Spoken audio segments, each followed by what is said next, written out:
hearing Mark Phillips.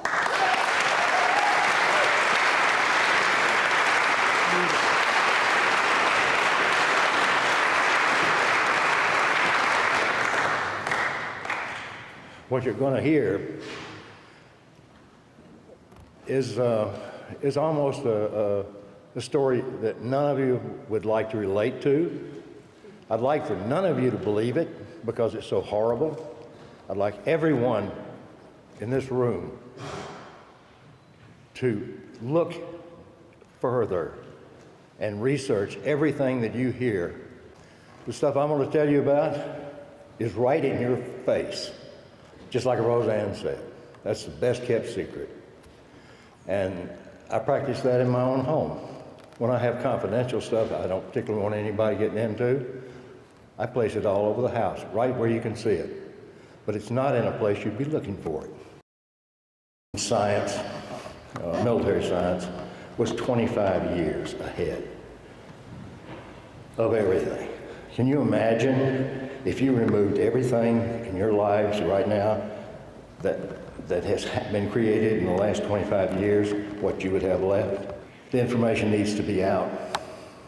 And now we're into the second and maybe even the third generation of people that we're talking.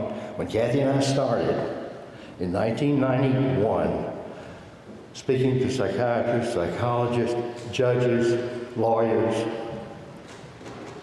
they said you can't use the words mind control. There's no such thing. The reason I'm here is because of mind control.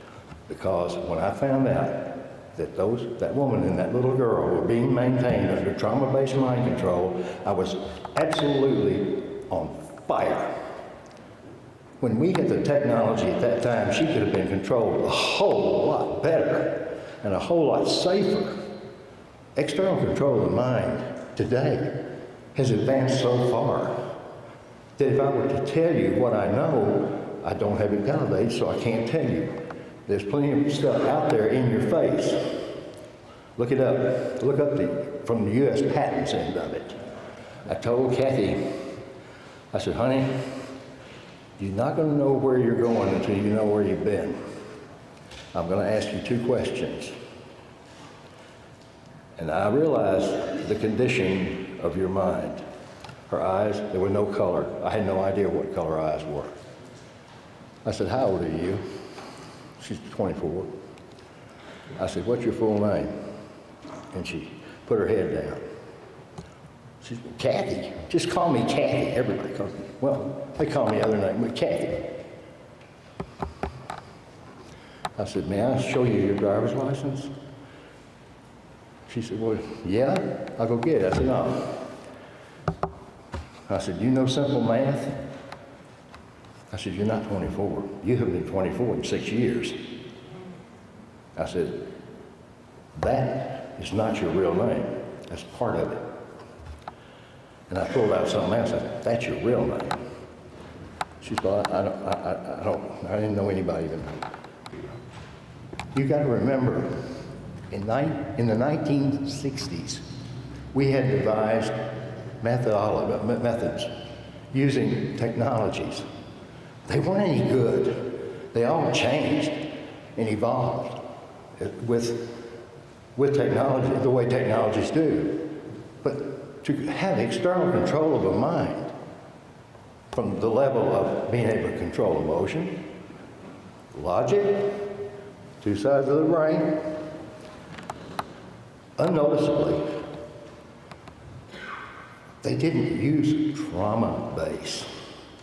Trauma-based mind control has been around longer than the pharaohs. It goes back thousands of years. It takes a complete psychopath to use trauma to control another person's mind. I'd like for her to tell you what happened to her and who did it. And I would like for each one of you to look further and know that some of the things that I've told you tonight are just tips of the iceberg, but I'm hoping I hit enough of them.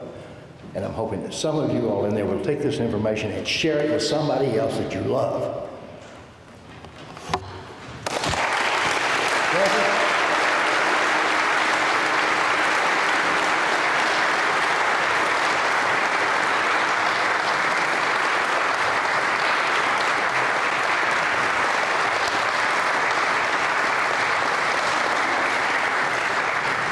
Mark is an inspiration to all of us to make a difference where we can. Once your eyes are open and you have knowledge, you see what's really happening in our world, just gather your strength of spirit and with integrity and compassion, begin to make a difference in light of that truth.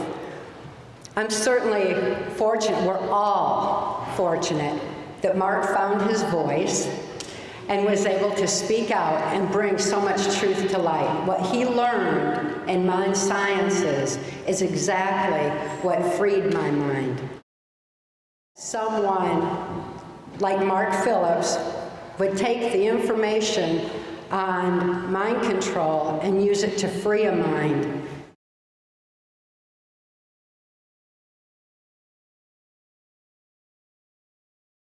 I had $2.2 million that I earned, hard work and saved, paid taxes on, that was taken from me the day after I rescued her and her daughter.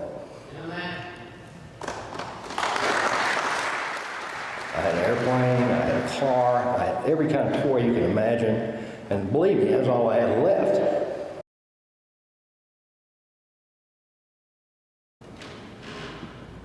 Don't measure this success in money, because I'm just about as poor as I was the minute I rescued her. But I'm a really rich man with what I have here and how I feel about myself.